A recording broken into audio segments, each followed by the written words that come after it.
Hello friends, welcome to Chandravarshini audio stories. నిన్నే ప్రేమిస్తా, ఒక CEO ప్రేమ కథ, పార్ట్ 125. స్టోరీ విన్న వెంటనే లైక్ చేసి కామెంట్ పెట్టండి. అలాగే ఫస్ట్ టైం నా ఛానల్ని చూస్తున్న వాళ్ళు ఎవరైనా ఉంటే దయచేసి వెంటనే సబ్స్క్రైబ్ చేసుకోండి. Thank you. నేను 3 రోజుల నుండి వరుసగా స్టోరీ అప్డేట్ ఇస్తున్నందుకు స్టోరీ వినకుండానే వాసంతి కోరగారు కామెంట్ రూపంలో తన హ్యాపీనెస్ తెలియజేశారు. తర్వాత సంధ్యారాణి గారు తన హర్షాన్ని వ్యక్తం చేశారు. ఇక రాధాకృష్ణ కొమ్ము గారు కూడా. వీళ్ళందరికీ థ్యాంక్ యూ సో మచ్.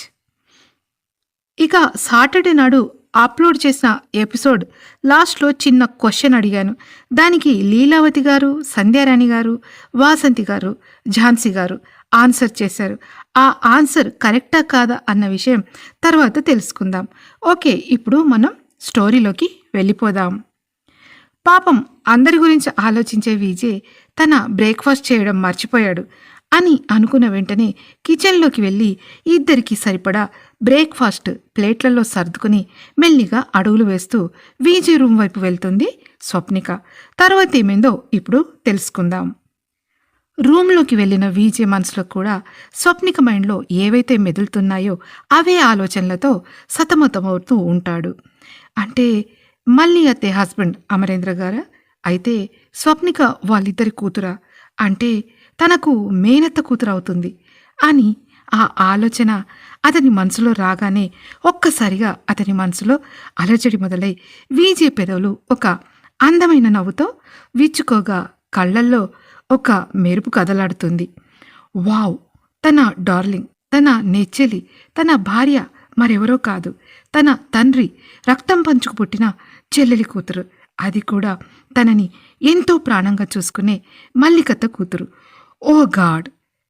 తన లైఫ్లో ఊహించని ఒక పెద్ద మిరాకిల్ ఇది అని తన మనసులో ఉక్కిరిబిక్కిరి అవుతాడు విజయ్. వెంటనే అతని ఆలోచనలు అమరేంద్ర గారు తన పెద్ద కూతురుగా చెబుతున్న జ్యోతికపైకి మళ్ళుతాయి. అయితే ఆమె తన అక్కనా? అతని మనసులో ఒక్కసారిగా ఆ థాట్ రావడం ఆలస్యం. విజయ్ ఉబ్బి తబ్బిబ్బవుతూ మనసులో అక్క అక్క అని 1కి 10 సార్లు పిలుచుకుంటాడు. తన అక్క చనిపోలేదు, అమరేంద్ర మామయ్య దగ్గర సుఖంగా ఉండి ఇప్పుడు పెళ్లి చేసుకుని ఒక బాబుతో అందమైన జీవితాన్ని అనుభవిస్తుందని ఇంట్లో అందరికీ చెప్పేస్తే ఆ 25 ఏళ్ల క్రితం జరిగిన ఇన్సిడెంట్ గురించి పూర్తిగా తెలుసుకుంటే తప్ప ఇంట్లో ఎవరికి ఈ విషయం చెప్పొద్దని మనసులో గట్టిగా డిసైడ్ అవుతాడు విజయ్. ఆ సంతోషాన్ని, ఆ ఆనందాన్ని ఎవరితో ఎలా పంచుకోవాలో అర్థం కాక లోపల ఉక్కిరిబిక్కిరవుతున్న విజయ్ మనసులో స్వప్నిక మెదులుతుంది. నాకే ఇలా ఉంటే నా సెంటిమెంటల్ స్వీట్ హార్ట్ దీని గురించి ఎలా ఆలోచిస్తుందో, కనీసం నా తింగరి పెళ్ళానికి ఈ ఐడియా తట్టిందో లేదో అని ముసిముసి నవ్వులు నవ్వుకుంటున్న విజయ్ సోల్మేట్ పెద్దగా నవ్వుతుంది. హలో, అంతొద్దమ్మా, నీ స్వీట్ హార్ట్ కామన్ లేడీ కాదక్కడ. నీ కంపెనీకి సీఈఓ ప్లస్ 3వ సారి బెస్ట్ సీఈఓ అవార్డు అందుకోబోతున్న ది బెస్ట్ లేడీ సీఈఓ. మరి కొంచెం నీ ఈగోని తగ్గించుకో బాబు అని చురకలు పెడుతుంది అతని సోల్మేట్. ఇలా మనసులో తన పెళ్ళాన్ని ఏదో చిన్నగా టీజ్ చేయడం ఆలస్యం. ఏ పని లేనట్టు టక్కున బయటకు వచ్చేస్తాడు వీడు అని విసుక్కున్న విజయ్ అద్దం ముందు నిలబడి కోమ్ చేసుకుంటూ ఉంటాడు. అతనికి స్వప్నిక తన రూమ్లోకి వస్తున్న ఫీలింగ్ ఆటోమేటిక్గా రావడంతో ఒక వండర్ఫుల్ ఫీలింగ్తో విజయ్ గుండె ఎగసి ఎగసి పడుతుంది. రూమ్లోకి వచ్చిన స్వప్నిక టేబుల్ మీద ప్లేట్లు పెట్టడం అతను మిర్రర్లోంచి ఓరగా గమనిస్తూ ఆమె ఎలా ఫీల్ అవుతుందో టెస్ట్ చేద్దామనుకుని ఇంకా కోమ్ చేసుకుంటూ ఉంటాడు విజయ్. తన చేతిలో ఉన్న ప్లేట్స్ని టేబుల్పై పెట్టిన స్వప్నిక ఫాస్ట్గా వెళ్ళి వెనక నుండి విజయ్ని గట్టిగా హగ్ చేసుకుంటుంది. అది ఊహించని అతను ఒక్కసారిగా అలాగే ఉండిపోతాడు.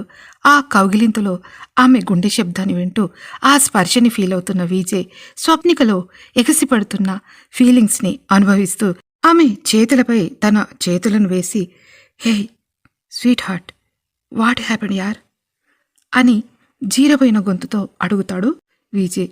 ఆమె ఒక్క క్షణం మౌనంగా ఉండి, విజయ్, ఇది నిజమా అని వణుకుతున్న గొంతుతో అడుగుతుంది స్వప్నిక.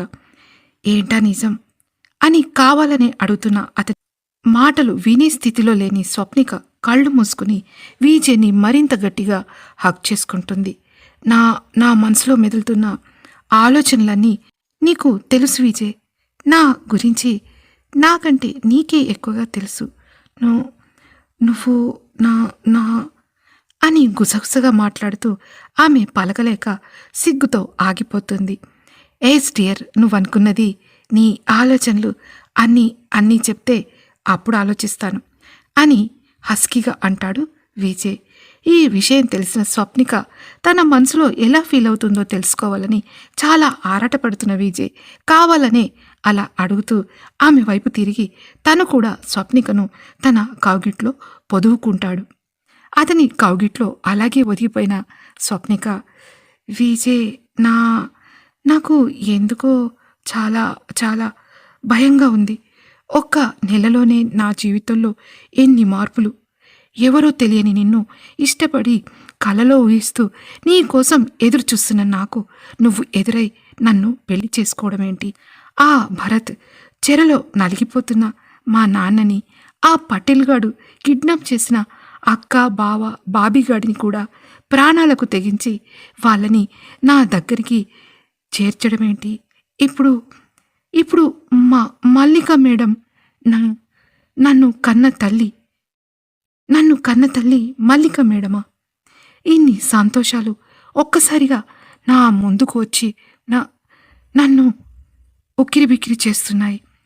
నిజం విజయ్, నేను ఎలా అసలు తట్టుకోలేకపోతున్నాను అని చెమర్చిన కళ్ళతో అంటుంది స్వప్నిక. నిజమే, అందరూ ఉండి కూడా ఎవరు లేరనుకుని దగ్గరున్న సొంత వాళ్ళకు సైతం దూరంగా ఉంటూ ఒక నా అన్న తోడు లేక అలసిపోయిన ఒక మనిషికి ఒక్కసారిగా ఇన్ని సంతోషాలు ఎదురైతే ఎలా ఉంటుందో ఊహించాడు విజయ్. వెంటనే తన కౌగిట్లో ఒదిగిన స్వప్నిక తలని పైకెత్తి చూసిన విజయ్ చెమ్మగిల్లిన ఆమె కళ్ళల్లోకి సూటిగా చూస్తూ, డోంట్ పానిక్ స్వీట్ హార్ట్, ఇంచుమించుగా నా సిచ్యువేషన్ కూడా నీలానే ఉంది. ఇన్ని రోజుల నీ లైఫ్ వేరు, ఇప్పుడు వేరు. ఇప్పుడు నీ స్థానం ఇక్కడుంది, ఈ విజయ్ గుండెల్లో ఉంది అని తన పాయింట్ ఫింగర్తో తన గుండెని చూపిస్తూ, దేనికి భయపడకు, ఈ సంతోషాలన్నీ మనకు లైఫ్ లాంగ్ ఉంటాయి అని మెల్లిగా అంటాడు విజయ్. కానీ విజయ్, మొదలే అత్తయ్యకు నేనన్నా మన పెళ్ళన్నా ఇష్టం లేదు. మళ్ళీ 25 years కింద జరిగిన ఇన్సిడెంట్ వల్ల అత్తయ్య, మల్లిక మేడం ఇంకా నాన్నగారి పైన చాలా ద్వేషాన్ని పెంచుకున్నారు. ఈ టైంలో నేను వాళ్ళ కూతురు అని తెలిస్తే ఇంకా ఎంత కోపంగా ఉంటారో తను. మన ఈ బంధాన్ని అత్తయ్య ఒప్పుకోదనుకుంటా అని భయంగా అంటుంది. చూడు స్వీట్ హార్ట్, అలాంటి భయాలేవైనా ఉంటే నీ మనసులోంచి వాటిని తీసేయి. ఇక నుండి నువ్వు ఎప్పుడు నవ్వుతూ సంతోషంగా ఉండాలి. ఈ హ్యాపీ మూమెంట్స్ని మిస్ అవ్వకుండా మన ఇద్దరము ఎంజాయ్ చేద్దాం. వన్ మోర్ థింగ్, ఈ విషయాలేవి తెలియక ముందు నుండే నువ్వు నా సొంతం, నేను నీ సొంతం. ఎవరికి ఇష్టం ఉన్నా లేకపోయినా I don't care, that's all అని సీరియస్గా చెప్తాడు విజయ్. విజయ్కి ఉన్న తెగింపు, ధైర్యం ఆ ఇంట్లో ఉన్న వాళ్ళకే కాదు, అతని గురించి తెలిసిన ప్రతి ఒక్కరికి విజయ్ ఎంత యారగెంటో, యాటిట్యూడో కాదు, ఎంత క్రాక్గాడో భువనేష్ విషయంలో ఏమైందో ప్రతి ఒక్కరికి తెలుసు. కాబట్టి స్వప్నిక మెల్లిగా ఊపిరి పీల్చుకుంటుంది. ఏంటి, ఇక ఆఫీస్కి వెళ్లకుండా ఇక్కడే ఆపేస్తావా నన్ను అని సాగదీస్తూ, అత్త కూతురా అని అల్లరిగా నవ్వుతూ పిలుస్తాడు విజయ్. అంతే, సిగ్గుల మొగ్గుల ముడుచుకుపోతున్న స్వప్నిక, పో విజయ్, నీకన్నీ వెటకారాలే అని మూతి ముడుచుకుంటూ చిరుకోపంగా చూస్తుంది. తర్వాత రూమ్కి తెచ్చిన బ్రేక్ఫాస్ట్ గుర్తుకు రావడంతో ఆఫీస్కి వెళ్ళడం ముఖ్యం కాదు, వెళ్లే ముందు ఏదైనా తిని వెళ్ళడం ముఖ్యం. రా విజయ్, బ్రేక్ఫాస్ట్ చేద్దాం అని టేబుల్ దగ్గరికి వెళ్తుంది స్వప్నిక. నేను నిన్ను లంచ్ చేసి ఆఫీస్కి రమ్మని చెప్పాను, కానీ నా కోసం బ్రేక్ఫాస్ట్ తీసుకురమ్మని చెప్పలేదు కదా అని ఆశ్చర్యంగా ఆమె వైపు చూస్తాడు విజయ్. ఈరోజు ఇంట్లో అయిన ఇన్సిడెంట్ వల్ల ఆఫీస్కి వెళ్ళాక నువ్వు బ్రేక్ఫాస్ట్ని స్కిప్ చేస్తావని నాకు తెలుసు. ఆగేంత ఓపిక నా ప్రాణానికి లేదులే గాని నా మనసులో ఉన్న వ్యక్తికి ఆకలి వేస్తుంటే నేను మాత్రం ఎలా తింటాను, రా ఇక్కడికి అని అతని చేయి పట్టుకుని టేబుల్ దగ్గరికి తీసుకెళ్లి కూర్చోబెడుతుంది స్వప్నిక. తనే స్వయంగా ఒక ఇడ్లీ ముక్క తుంచి దానికి నెయ్యి, ఇడ్లీ కారం అద్ది అతని నోటికి అందిస్తుంది. ఆమె కళ్ళలోకి చూస్తూ ఆ ముక్కను తింటాడు విజయ్. అబ్బా, ఎంత అద్భుతంగా ఉందో! రోజు కంటే ఈరోజు టేస్ట్ ఏదో కొత్తగా ఉంది మరదలా. ఏమైనా స్పెషల్ ఇంగ్రీడియంట్స్ కలిపావా ఏంటి అని కొంటెగా నవ్వుతో అడుగుతాడు విజయ్. అబ్బా పో విజయ్, నన్ను టీ చేయడానికి నీకు మరో కొత్త పిలుపు దొరికిందా ఏంటి అని సిగ్గుపడుతూ అంటుంది స్వప్నిక. నీ చేత్తో తినిపించావుగా, అందుకే దాని టేస్ట్ పెరిగింది అని ప్రేమగా అంటూ మరో ఇడ్లీ ముక్క కోసం నోరు తెరుస్తాడు విజయ్. ఇందులో కలిపింది ఉప్పు, కారం, నెయ్యి మాత్రమే కాదు, నీ మీద నాకున్న కోటి ఆశలు, అంతకు మించిన ప్రేమ కూడా కలిపాను. అందుకే అంత రుచిగా ఉంది మరి అని నునుసిగ్గుతో చెబుతుంది స్వప్నిక. ఆమె చేతిని పట్టుకొని ఆపి స్వప్నిక కళ్ళల్లోకి తీక్షణంగా చూస్తాడు విజయ్. ఆ చూపుల్లో ఏదో తెలియని లోతు ఉంటుంది. స్వప్ని, ఇందాక అద్దం ముందు నేను నిన్ను చూసి మాయమరిచిపోయానని చెప్పావు కదా, కానీ నిజమేంటో తెలుసా? నువ్వు నా దగ్గర ఉంటే చాలు, నాకు ఆకలి, నిద్ర, సమయం ఏవి గుర్తుకురావు. కేవలం నీ జ్ఞాపకాలు, నీ ఈ చిన్న చిన్న జాగ్రత్తలే నన్ను నీకు బానిసను చేసేస్తాయి అని గుసగుసగా అంటాడు విజయ్. స్వప్నిక ముఖం ఆ మాటలకు ఎర్రబడగా ఆమె నెమ్మదిగా అతని భుజంపై తలవాల్చుతూ, చచ, నువ్వు బానిస అవ్వడం కాదు విజయ్, నా గుండెలో రారాజులా ఉండాలి. నువ్వు నన్ను ఇలా ప్రేమిస్తుంటే నాకు ఈ ప్రపంచంలో ఏది అవసరం లేదనిపిస్తుంది అని మెల్లిగా అంటుంది. విజయ్ ఆమె తలనిమిరి, సరే మరి, నాకు తినిపించావు కదా, ఇప్పుడు నేను నీకు తినిపిస్తాను అంటూ ప్రేమగా తను కూడా ఇడ్లీని తుంచుతూ ఆమెకు తినిపిస్తాడు. ఆ రూమ్లో ఆ క్షణం ఇద్దరి చూపులు కలుసుకోగా ఒకరికి ఒకరు తినిపించడంలోని ఆ రుచి కంటే వాళ్ళ మాటల్లోని తీయదనం అక్కడి వెదర్ని మరింత రొమాంటిక్గా మారుస్తుంది. ఇంతలో అతనికి కృష్ణమూర్తి గారి నుండి ఫోన్ వస్తుంది. అది చూసిన విజయ్, స్వప్ని, తాతగారు ఫోన్ చేస్తున్నారు, ఇక నేను వెళ్ళాలి అని తన బ్యాగ్ సర్దుకుని ఆఫీస్కు బయలుదేరడానికి రెడీ అవుతాడు విజయ్. స్వప్నిక అతనికి దగ్గరగా వచ్చి షర్ట్ కాలర్ని సరిచేస్తూ అతని టైని నెమ్మదిగా సర్దుతుంది. ఇక నేను బయలుదేరాలి స్వీట్ హార్ట్, టైం అవుతుంది, నువ్వు కూడా వర్క్ ముగించుకుని త్వరగా లంచ్ చేసి ఆఫీస్కి వచ్చేయి, నీకోసం నేను ఎదురు చూస్తుంటాను అని అంటాడు విజయ్. అతను వెనక్కి తిరిగి డోర్ వైపు 2 అడుగులు వేస్తాడో లేదో స్వప్నిక మనసులో ఏదో తెలియని ఒక ఫీలింగ్ మొదలవుతుంది. విజయ్, ఒక్క నిమిషం అని అతనికి దగ్గరగా వస్తుంది స్వప్నిక. ఏంటి స్వప్ని అని ఆమె వైపు తిరుగుతాడు విజయ్. వెంటనే స్వప్నిక ఫాస్ట్గా అతని దగ్గరకు వచ్చి ఏమాత్రం ఆలోచించకుండా తన కాలి వేళ్లపై నిలబడి విజయ్ బుగ్గపై ఒక మెరుపు లాంటి ముద్దు పెడుతుంది. ఆ క్షణం విజయ్ గుండె ఒక్కసారిగా ఆగిపోయినంత పనవుతుంది. అతను ఆశ్చర్యంతో కళ్ళు పెద్దవి చేసి ఆమె వైపు చూస్తాడు. స్వప్నిక ముఖం అప్పటికే ఎర్రటి దానిమ్మ పండులా మారిపోతుంది. సిగ్గుతో తలదించుకొని చిన్నగా నవ్వుతూ వెనక్కి జరుగుతుంది. వెంటపడి అడిగినా తప్పించుకునే నువ్వు ఊహించని సర్ప్రైజ్ ఇచ్చావేంటి అని స్టన్ అవుతూ అడుగుతాడు విజయ్. దీన్ని స్టార్టర్ అనుకో విజయ్, ఆఫీస్లో నీ వర్క్ లోడ్ వల్ల వచ్చే అలసటికి ఇది ఒక చిన్న ఎనర్జీ బూస్టర్, ఇక వెళ్ళిరా అని కొంటెగా చూస్తూ అంటుంది Swapnika.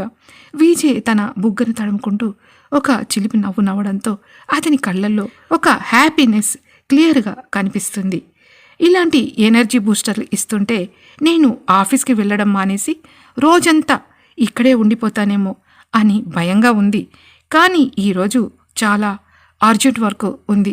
Anyway, thank you sweet heart, నా రోజంతా ఈ తీపి గుర్తుతో అద్భుతంగా గడిచిపోతుందిలే అని ఆమె వైపు ఒక ప్రేమపూర్వకమైన చూపు విసిరి సంతోషంగా గదిలో నుంచి బయటకు వెళ్ళిపోతాడు విజయ్.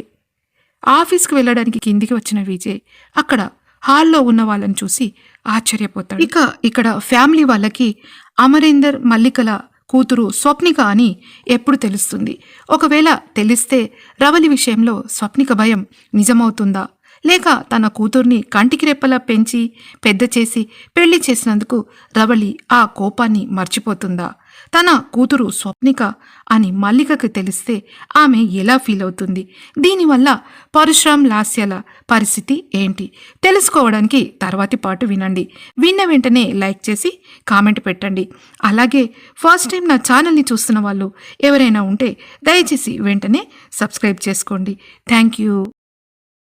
Hi hello everyone. మీరు ఊహించిన గెస్ కరెక్ట్ అయ్యింది.